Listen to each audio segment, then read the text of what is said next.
Praise Lord. വീണ്ടും ഈ പ്രഭാതത്തിൽ നമുക്ക് ഒരുമിച്ച് ദൈവവചന ചിന്തയുമായിട്ട് എത്തുവാൻ കർത്താവ് സഹായിച്ച കൃപയ്ക്കായി ദൈവത്തെ സ്തുതിക്കുന്നു. വോയിസ് ഓഫ് ഗ്ലോറി എന്ന ഈ പ്രോഗ്രാം നിങ്ങൾക്ക് അനുഗ്രഹമായിക്കൊണ്ടിരിക്കുന്നെന്ന് വിശ്വസിക്കുന്നു. കർത്താവിൻ്റെ കൃപ ഒന്ന് മാത്രമാണ് ഇതെല്ലാ ദിവസവും കൊടുക്കത്തക്ക രീതിയിൽ ഞങ്ങൾക്കിത് തയ്യാറാക്കാൻ സാധിക്കുന്നത്. പ്രാർത്ഥന ആവശ്യമാണ്. നിങ്ങളുടെ സഹകരണം അതിനകത്ത് കമൻ്റായും ഷെയറായിട്ടൊക്കെ ഇതിനോട് നിങ്ങളും സഹകരിക്കാൻ ഓർപ്പിക്കുന്നു.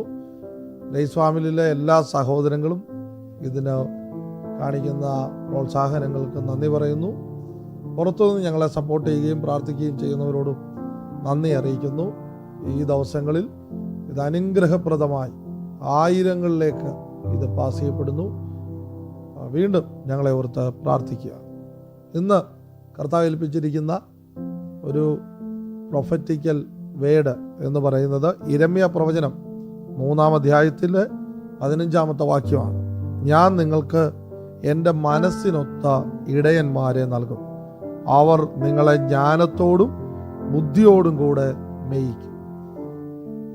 ഞാൻ എന്ന് കർത്താവിനെ അഭിസംബോധന ചെയ്യുന്ന ഭാഗമാണ്.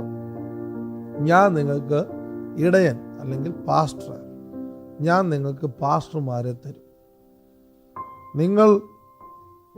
നിങ്ങൾക്ക് വേണ്ടി ഞാൻ എൻ്റെ മനസ്സിനൊത്ത പാസ്റ്റർമാരെ നിങ്ങൾക്ക് തരും.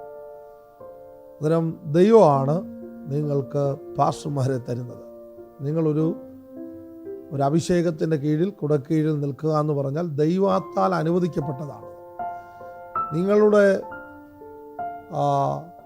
പാസ്റ്റർ നിങ്ങളുടെ ഭാവിയെ തിരിക്കാൻ പറ്റുന്ന വിധത്തിൽ ദൈവത്താൽ അനുവദിക്കപ്പെട്ടതാണ്.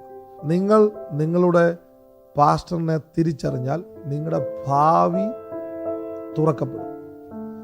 നിങ്ങൾക്കറിയാമോ, നമ്മുടെ ബയോളജിക്കൽ ഫാദർ മദർ എന്ന് വെച്ചാൽ നമ്മളീ ഭൂമിയിലേക്ക് വരുവാൻ കാരണമായ മാതാപിതാക്കൾ, അവർ ആണ് തീരുമാനിച്ചത്, അല്ലെങ്കിൽ അവരിലൂടെയാണ് തീരുമാനിക്കപ്പെട്ടത് നമ്മൾ എവിടെ നിന്നാണ് വന്നത് എന്നത്.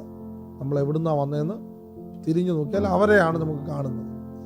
എന്നാൽ ബൈബിൾ വിശ്വസിക്കുന്നവർ ശ്രദ്ധിക്കുക, ദൈവത്താൽ ആക്കപ്പെട്ട ഓഫീസുകൾ, ഇടയൻ, അപ്പോസ്തലൻ, പ്രവാചകൻ, അങ്ങനെയുള്ള ദൈവിക ഓഫീസുകൾക്ക് കീഴിലാണ് നിങ്ങൾ നിൽക്കുന്നതെങ്കിൽ അവരാണ് തീരുമാനിക്കുന്നത്. എൻ്റെ സ്പിരിച്വൽ ഫാദറും മദറും അല്ലെങ്കിൽ സ്പിരിച്വൽ പേരൻസ് ആണ് തീരുമാനിക്കുന്നത് ഞാൻ എവിടെ വരെ പോകണമെന്നത്. ഒന്നുകൂടെ ആവർത്തിക്കാം, എൻ്റെ ബയോളജിക്കൽ ഫാദർ മദർ ഞാൻ എവിടുന്ന് വന്നു എന്ന് പറഞ്ഞെങ്കിൽ എൻ്റെ സ്പിരിച്വൽ പേരൻസ് ഞാൻ എവിടെ വരെ പോകണമെന്ന് അവർക്ക് തീരുമാനിക്കാൻ ചെയ്യാൻ സാധിക്കും. നിശ്ചയമായും സാധിക്കും. അവൻ തരുന്ന ഇടയൻ നീയുമായി കണക്റ്റ് ആയാൽ, അവൻ്റെ ഇടയൻ്റെ അടുത്താണ് നീ നിൽക്കുന്നതെങ്കിൽ 100% നിൻ്റെ ഭാവിയെ അവർ തിരിക്കും. നിങ്ങൾ അബ്രഹാമിൻ്റെ ജീവിതത്തിൽ നോക്കുക, യുദ്ധങ്ങൾ, തടസ്സങ്ങൾ ഇങ്ങനെ പൊയ്ക്കൊണ്ടിരുന്ന അബ്രഹാമിൻ്റെ ജീവിതത്തിലേക്ക് വേഗത്തിൽ മൽക്കീസദേക്ക് എന്ന ഏറ്റവും ശക്തനായ ഒരു പുരോഹിതനെ അല്ലെങ്കിൽ ഒരു പാസ്റ്റർ, ഒരു ഇടയനെ ദൈവം കടത്തിവിടുകയാണ്. മൽക്കീസദേക്ക് വന്ന അബ്രഹാമുമായി കൂട്ടിമുട്ടുന്ന ഒറ്റ കൂടിക്കാഴ്ചയോടുകൂടെ അബ്രഹാമിൻ്റെ കടിപ്രദേശത്തെ ലേവിയ, 4-ാം തലമുറയിലെ ലേവിയെ വരെ ആ അനുഗ്രഹം സ്പ്രെഡ് ചെയ്തിട്ടാണ് മൽക്കീസദേക്ക് മാറുന്നത്. എന്ന് വെച്ചാൽ ദൈവത്താൽ അയക്കപ്പെട്ടയാൾ പാസ്റ്റർ നിന്റെ ജീവിതത്തിലേക്ക് എത്തിയാൽ നിന്റെ 4-ാം തലമുറ വരെ ബ്ലസ് ചെയ്തിട്ട് പോകാൻ ആ പാസ്റ്റർക്ക് പറ്റും. ഇന്ന് പകലിൽ എന്നെ കേൾക്കുന്നവർ, നിങ്ങൾക്ക് വേണ്ടി ദൈവം ആക്കി വെച്ച ഇടയന്മാരുടെ കീഴിൽ വിശ്വസ്തരെ, നിങ്ങൾ പൗലോസിനെ കുറിച്ച് പറയുന്നൊരു ഭാഗം, തെസ്സലോനിക്കയിൽ പൗലോസ് പറയുന്നൊരു ഭാഗമുണ്ട്. തീത്തോസിനെ കാണാഞ്ഞിട്ടും മനസ്സിന് അസ്വസ്ഥത കാരണം ഒരു വാതിൽ ദൈവം തുറന്നതാണ്. വാതിൽ തുറക്കുക എന്ന് പറഞ്ഞാൽ ഒരു ദേശത്ത് സുവിശേഷത്തിന് വേണ്ടി വാതിൽ തുറന്ന് കിട്ടിയിരിക്കുകയാണ്. പൗലോസ് അതിനെ ഗൗരവമായി കണ്ട ആളാണ്. പക്ഷേ കൂട്ടുപ്രവർത്തകനായ തീത്തോസിനെ കാണാഞ്ഞിട്ടും മനസ്സിന് അസ്വസ്ഥത കാരണം ഞാൻ തിരിച്ചു പോകും. ബൈബിൾ വേറെ ഭാഗത്ത് പൗലോസ് പറയുകയാണ്, അവൻ എൻ്റെ ഹൃദയം തണുപ്പിച്ചവനാണ്, ഒനേസിമോസിനെ കുറിച്ച്. എന്നിട്ട് എനിക്ക് പറയാനുള്ളത്, നിങ്ങൾക്ക് വേണ്ടി ആക്കിയ പാസ്റ്റർമാർ ദൈവത്താൽ അയക്കപ്പെട്ടതാണ്, ദൈവം അനുവദിച്ചതാണെന്ന് നിങ്ങൾക്ക് മനസ്സിലാക്കിയാൽ അവരുടെ ഹൃദയം തണുപ്പിക്കാൻ, അവരുമായി യുദ്ധത്തിൽ ഏർപ്പെടരുത്. വീണ്ടും കേരളത്തിലെ മലയാളം ശ്രദ്ധിക്കുന്ന എല്ലാ ദൈവമക്കളോടും എൻ്റെ ഒരു അപേക്ഷയാണ്, ദൈവം നിനക്ക് തന്ന പാസ്റ്ററുമായി നീ യുദ്ധത്തിൽ ഏർപ്പെടരുത്. അവരുമായി യുദ്ധം നിൻ്റെ ജീവിതത്തിൽ വലിയ ഡാമേജുകൾ എത്തിക്കും 100%. നിങ്ങൾ ദൈവത്താൽ തന്നതിനെ അത് നിൻ്റേതാണെന്ന് മനസ്സിലാക്കിയാൽ നിൻ്റെ ഭാവി അവിടെ തുറക്കപ്പെടും. എന്നിട്ട് നമ്മൾ ഒരുമിച്ച് പ്രാർത്ഥിക്കാൻ പോവുകയാണ്.